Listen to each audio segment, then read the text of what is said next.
So at the top, you're going to see where it says 4.6, it says related rates. What I'm asking you to do right now, I want you to find the derivative of all of these. So notice all these different variables. This is our standard y in terms of x. Here's our area in terms of our radius, and then a volume in terms of the radius and the height. What I want you to do is take the derivative of these with respect to t, which ultimately is going to be time. So what that just means in terms of how this is going to look is when we did that, we're going to put out in front of these set of parentheses. Usually that's d over dx. That's what we've done the most of because we're doing it as functions, y in terms of x. We're going to take the derivative of each of these with respect to time. So all that simply now means is when I take the derivative of this y right here that I just covered up, when I take the derivative of this y, that will now give me, instead of dy over dx, since that's the variable I'm doing the derivative with respect to most of the time, now I'm going to get the derivative of y is the change in y with respect to our time. We're comparing it to time now, not in terms of the change in x. So what that also then means on the other side, the derivative of x squared, again, it's just our chain rule. You understand how we did the y. You're doing 2x to the first, but then we've got to multiply by the derivative of the x. Normally that's dx over dx, because usually our denominator here is an x. But now that we're doing this with respect to time, we would actually have to show that that's a dx or change in x compared to our change in time. When we go to the next one, the 2 would just drop down, and then the change in this x, we would write as the change in x, but say that we are comparing that to our change in our time. All right. That right now is all I want you to do. We're just going to leave that as our final answer. When we go to number 2, same thing. We're going to find the change in those variables, and we're going to compare it to the change in our time. So the derivative of a would just be dA over dt. So that's telling me how much has my area changed for every unit of time. On the other side, I would get 2 pi r, and then times the change in r with respect to time. So understand what these variables mean, because this is what we're going to be doing down here. This is how much my area has changed for every unit of time. This would be how much my radius has changed, the change in the length of the radius over my change in time. And then the r, just our radius, whatever that radius would end up being. Okay. And the next one, similar with a little bit more involved, because the derivative of v should be dv dt, so no issues there.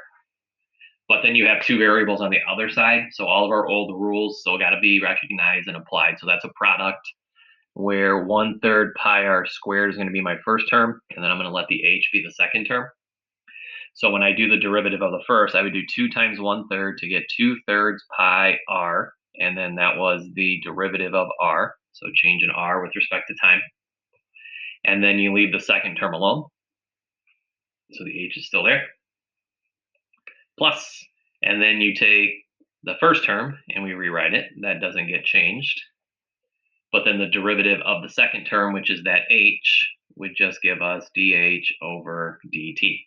So what that means now, if I have a cone and it's being filled with water or it's draining, then what's happening is this is the rate of change in the radius, this is the rate of change in the height, and then this is our radius, r is our radius, h is our height, so on and so forth. But what we're getting now are these variables, and that's why it's called a related rate. Like, how does this impact the radius, this rate of change? How does it impact our height's rate of change? This is the rate of change of our volume, all right, change in volume with respect to time, so on and so forth.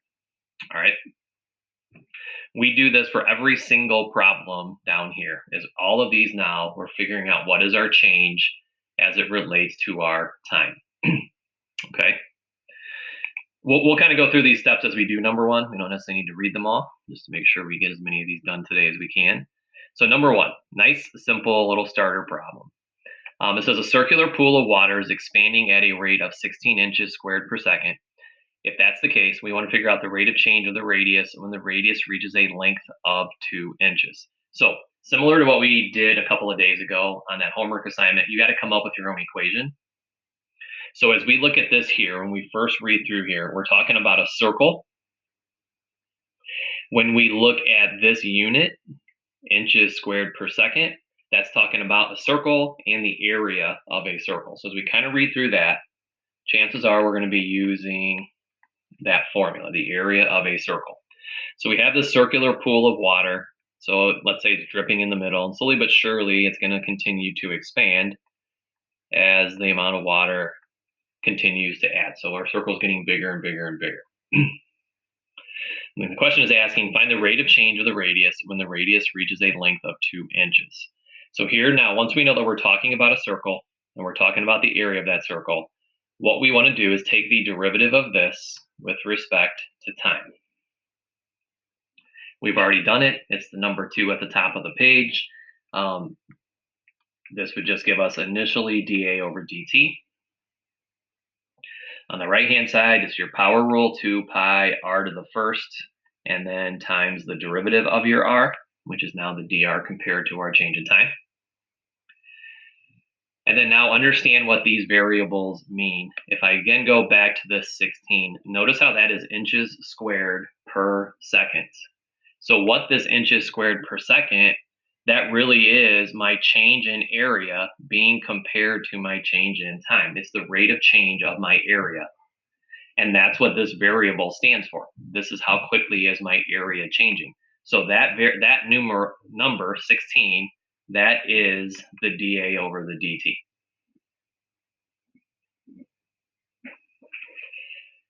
The question, find the rate of change of the radius. So look at the 2 variables that remain. We have an r and we have a dr dt.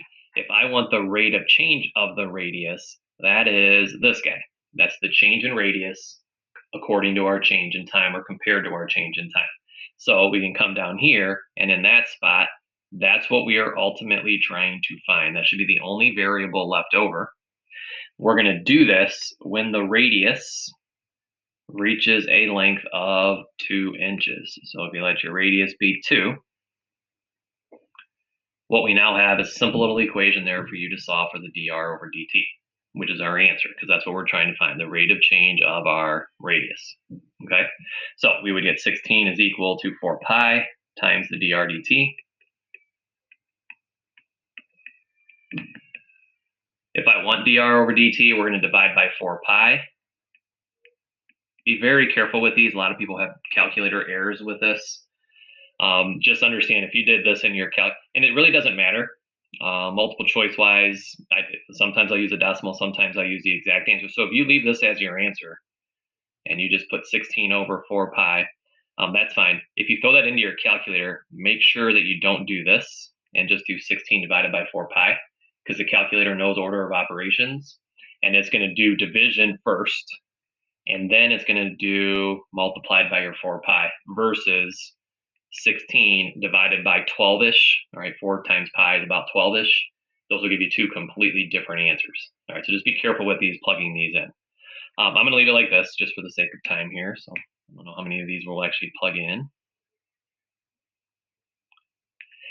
Then the units are a point in and of themselves. So these are really common for response questions, and the unit is always going to be a point. So we don't want to drop the ball on that. So think about what this question was asking. We were trying to find the rate of change of the radius. So our radius over our time. So our radius would have been getting measured in units, in this case, in terms of inches. We're going to compare that to our time unit. Our time unit up here is seconds. So that would be 16 divided by 4 pi inches per second. All right. So make sure all of these have a unit to them as well. When you do the assignment, when you take your quiz, because this is free response stuff, make sure that you're labeling these with the correct unit. All right. All right. Any questions on that? We kind of follow that. Okay. Number 2 is kind of the classic question of these. So number 2, it says a 50-foot ladder is leaning against a wall. So let's sketch that out. So here's our wall. I'm going to call that W for wall. And then we have our ladder leaning against it. So I'm going to call that L for ladder. So that's the first sentence. And then we know that our ladder is 50 feet. So we'll label our variables as well. Second sentence, the foot of the ladder begins to slide away from the wall. So that's down here now. So this is the foot of the ladder. So we'll call this F for either the foot of the ladder or the floor. And what starts to happen is the foot of the ladder starts to slide away from the wall. It's doing it at a rate, so it's sliding away from the wall at and then understand how this is a rate of 3 feet per second.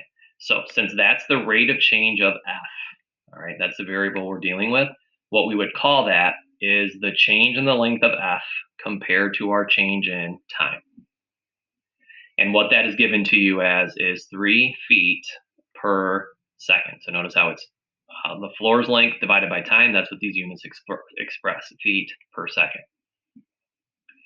The question then, find the rate at which the top of the ladder is sliding down. So obviously as we slide away, that's going to take the top of the ladder to slide down. So what we're looking for, the answer to this question is the rate of change in the length of W. So the answer to this question, what we are ultimately trying to find, we would say is dW over dt. How quickly is that width or the wall's length changing? And we're going to look for this rate of change when the top of the ladder is 35 feet. So that's going to be when the wall's length, because we're talking about this is the top of the ladder. So W is how we have defined this. We want to do this when it's 35 feet tall, all right, or along the wall. So as we read through those, these should start to jump out, be easier for you to identify as we do more and more. But that's how we want to start these out. What do we need? What are you given? So then we need to come up with our own equation. So up here, the reason we did the area of a circle is because we saw that the word circle was here. Our unit gave away the idea that was an area. So as we now do this one, it doesn't necessarily spell it out like that. But if we look, what we have formed here is a right triangle. So the two things that you've dealt with right triangles, typically the Pythagorean theorem or a trig function, sine, cosine, tangent. Sines and cosines don't deal, or they deal with angles. We don't have any angles to worry about here. So this is a Pythagorean theorem question. So we want to do, not that, we want to do W squared plus F squared equals the L squared.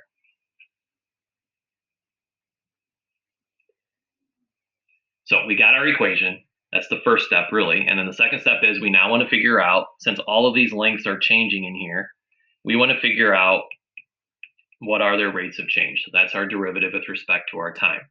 So go through all these. The first one, you're going to get 2W, and then times the derivative of the W, and then 2F, and then the dF dt, and then the 2L, and then the dL dt. These are really common questions, the Pythagorean theorem.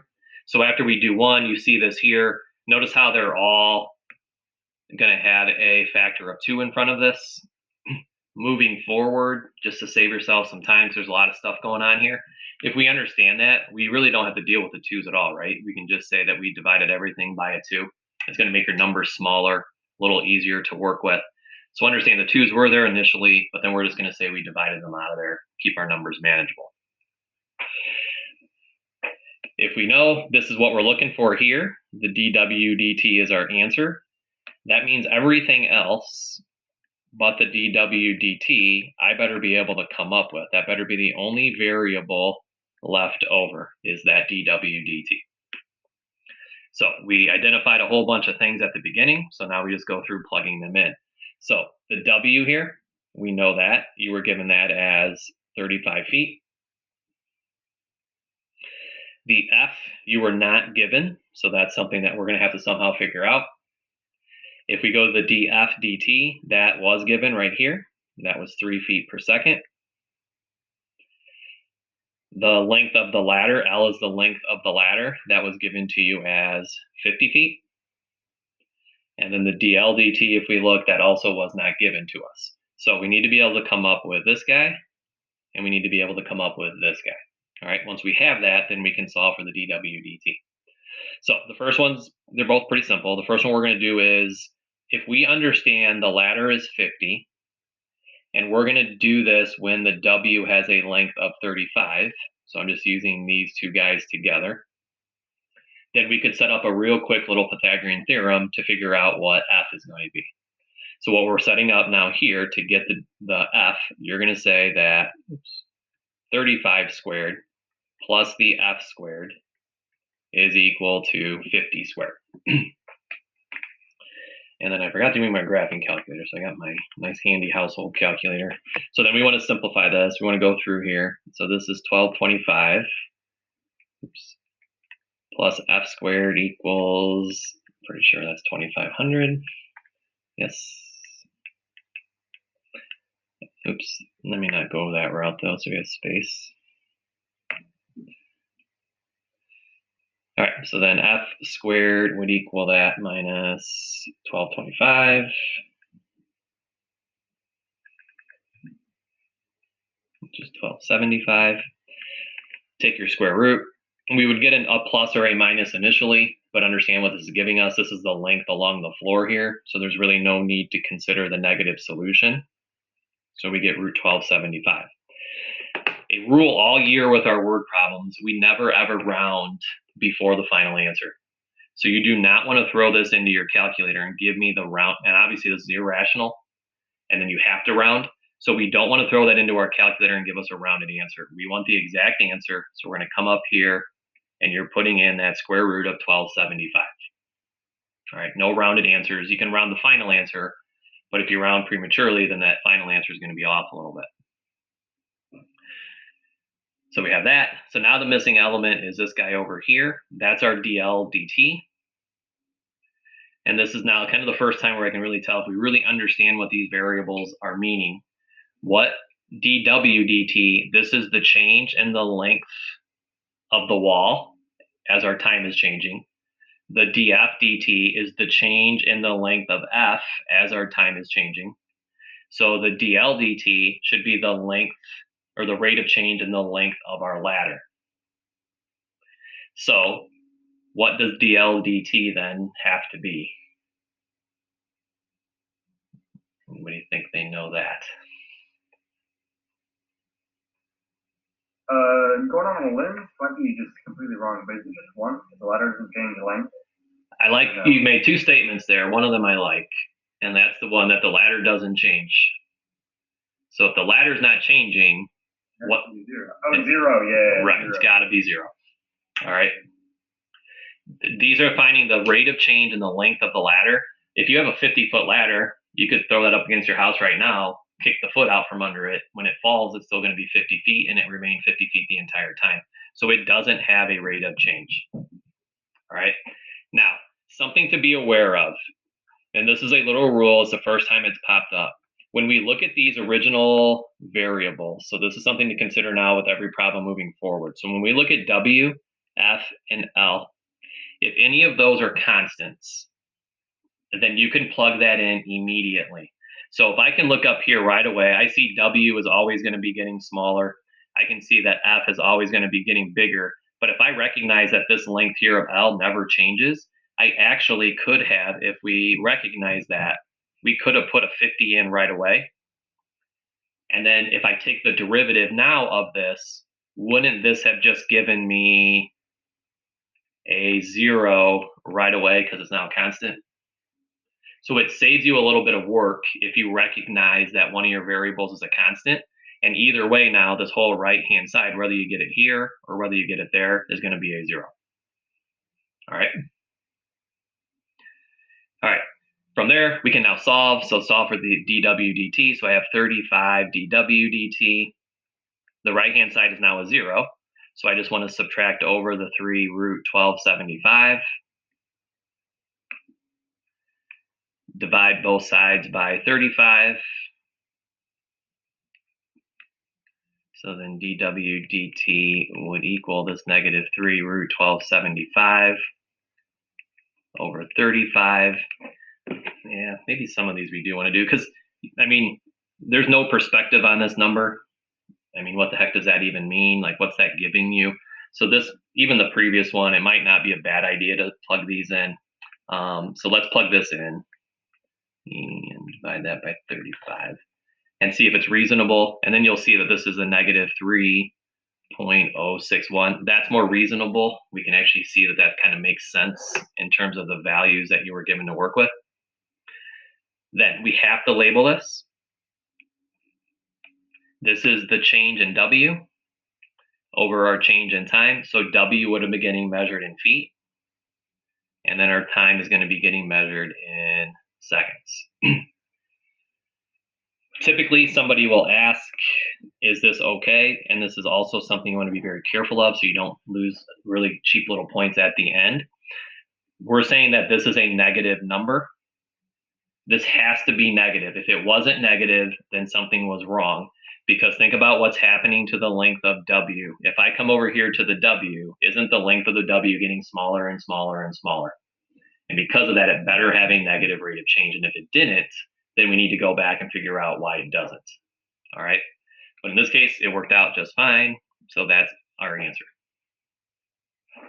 All right. Okay. Number 3.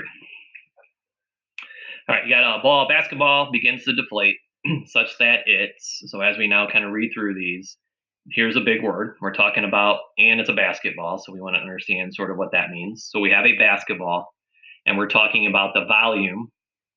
And the volume is decreasing at a rate of, so again, volume, notice how we have an inches cubed per second. So when we see this, inches cubed per second, that sets up this variable, dV over dt, change in volume over change in time.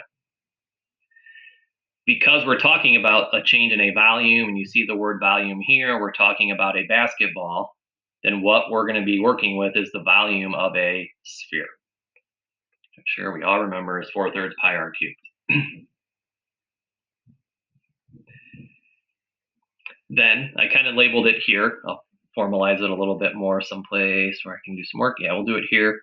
dV dt, we know you're given at the 0.2 inches cubed per second. That's all from the first sentence. And then the second sentence now, we want to figure out the rate. The radius is changing. So the rate of change of our radius, we would express as the change in radius compared to our change in time, dr dt. That's the answer to the question. That's what we're trying to figure out. And then we're going to do it when the radius of the basketball hits a length of 4 inches.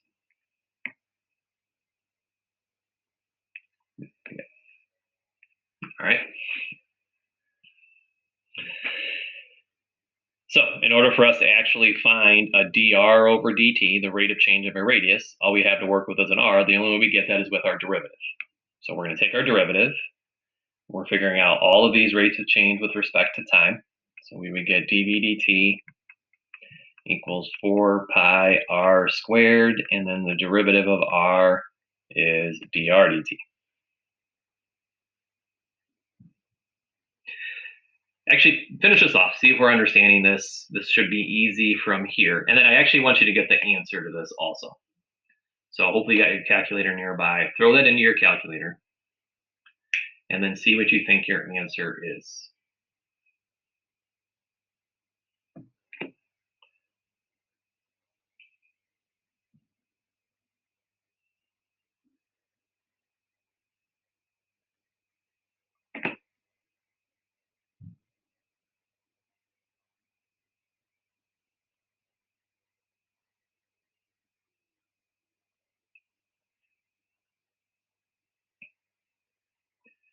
And then actually throw it into your calculator, so I want to see what you get.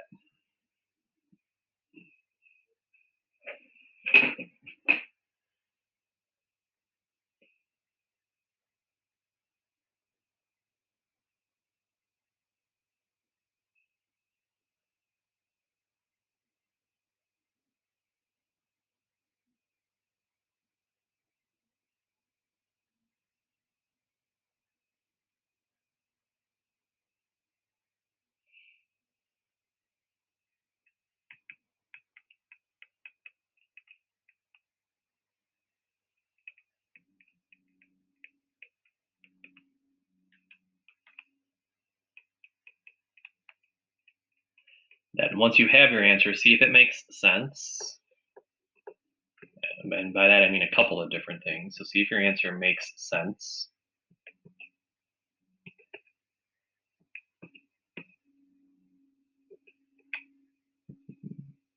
My old school calculators can barely see what the numbers mean, or the buttons mean. There we go.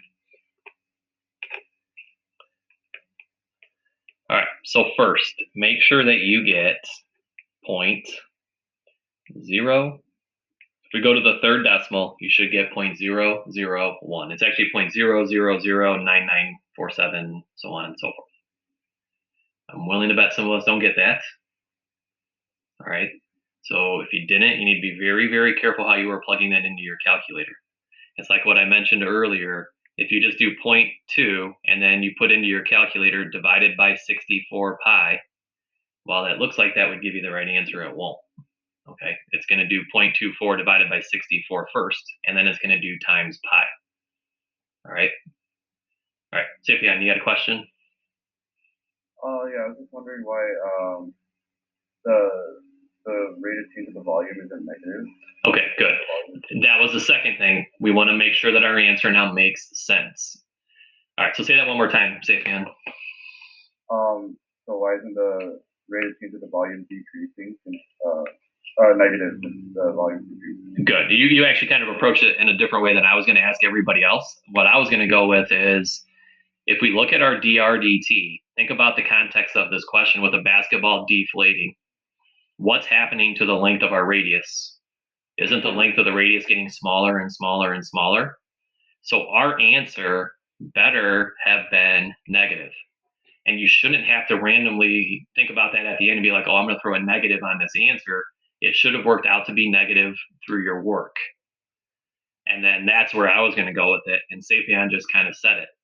Up here, when we do this here, what's also happening to our volume? Isn't the volume also going to be decreasing? So when we define that, and this is why you want to be really, really careful with signs, this should have been a negative 0.2. So that when this 0.2 is a negative in our work here, and then our negative in our work right there, then it naturally becomes negative, and we don't have to then just randomly throw the negative in at the end. People will give away points on that on a quiz and on a test and the assignment. So be really, really careful with that. Okay, so good job, Safian, good catch. All right. Okay, what time we got? The back page gets a little bit hairier, a little messier. All right, so let's go. Which one can we do the easiest? Let's go to 6. I think 6 is the nicest. So jump to number 6, and I think we can get this one done in 10 minutes. All right, so number 6 says the volume of an expanding sphere. So same idea. We have a sphere. Now it's actually getting bigger, and it's increasing at a rate of 12 cubic feet per second. So write down what that just gave you. All right, make sure we can read through these and understand what these things are now giving us. So when you read that sentence, write down as many things that we should now be able to come up with. You probably yeah, there should be 2 things we should be able to throw down there.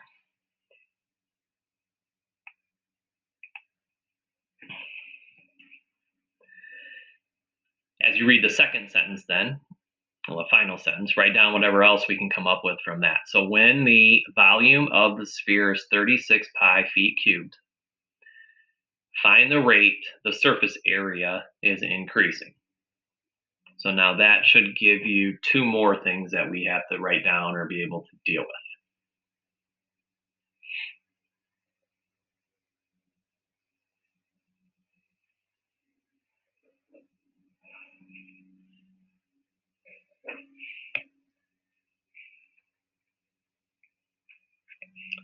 All right, then let's see if we caught everything. So the first sentence, we're talking about the volume of a sphere. And if you didn't remember that before, we just did the volume of a sphere. So that should be 4/3 pi r cubed. So we're probably gonna have to deal with that at some point.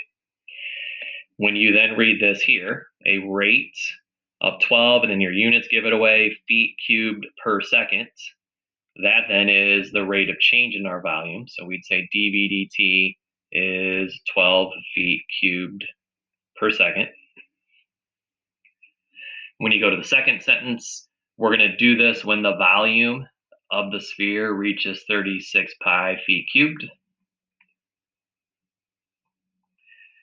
And then the back page now has all these different ones. The first page are relatively nice.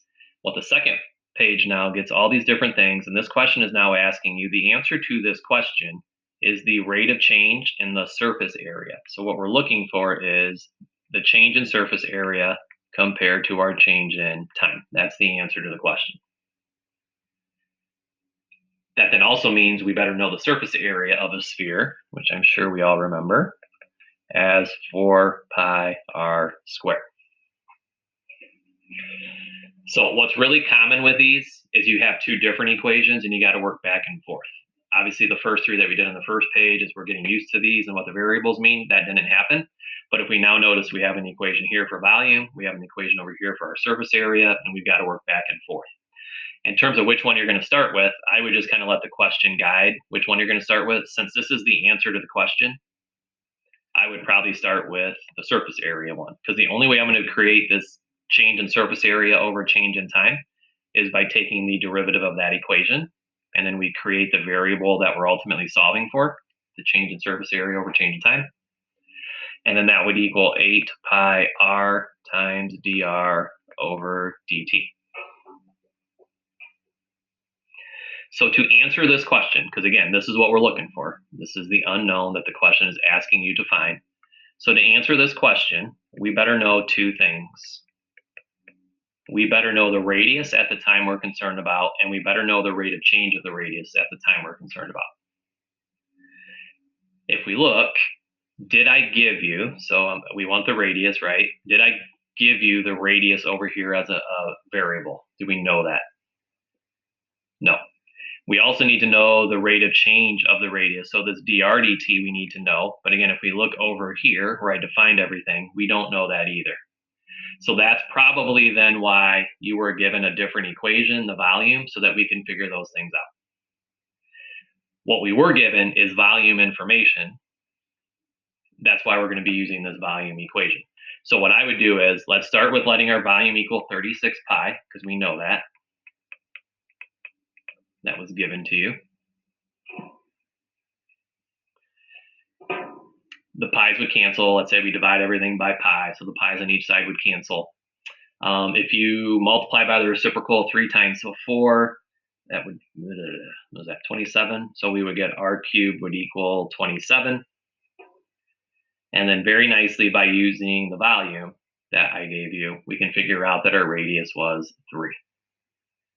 So we go back to where we're trying to answer the question. We can now let that length be a 3. And then the last missing piece of information we need, we still need to figure out dr dt. The only way you're going to get a dr dt from here is by taking the derivative of the volume equation. So that's our next step. So now do the derivative of the volume. Hopefully I left myself enough room.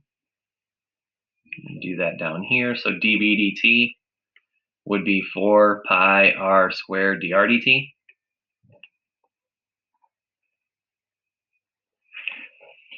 dv dt, we know that was this right here. That's the 12. So we plug in our 12 here. The radius we now know is a 3.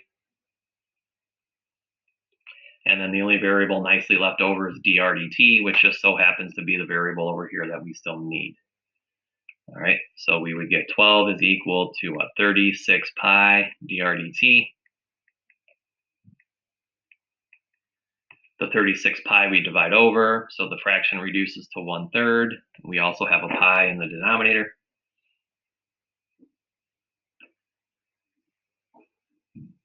That means we can come over here, replace the dr dt with 1/3 pi. And then when stuff like this happens, you know you're correct, because when we now look at this product overall, the pi's will cancel. We had 1 in the numerator, 1 in your denominator. The 3 and the 1/3 are going to cancel. All we're going to be left with is the 8. Throw your units on that. So tell me what the units are going to be.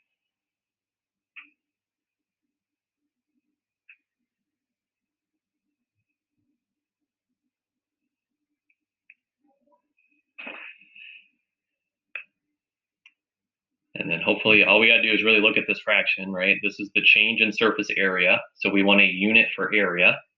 So since we're dealing with, in this case, what, feet, that should now be feet squared. So our area over our time. And then our denominator, the time unit in this problem is seconds. So it's feet squared per second. All right. Oh, that's a really bad S. We'll try that one. So that's pretty good to be able to get through today. All the ones on the back page are a little bit longer, like number 6. They have all these little tricks to them. So bring this tomorrow. We'll let you out here a couple minutes early. So bring this tomorrow, and then we will do 4, 5, and then number 7. There is an assignment that I usually give on this. It's only I can make it a little bit shorter for you, but then we have a quiz on this as well on Friday. All right. So hopefully by the time we finish this tomorrow, you do a few problems for an assignment. We should be good to go for the quiz Friday. All right. Okay. With that, I'll let you go. You can have extra 5 minutes there. If you had any questions, you're not sure of anything, feel free to stick around. But if not, we'll see you tomorrow. All right. See you guys.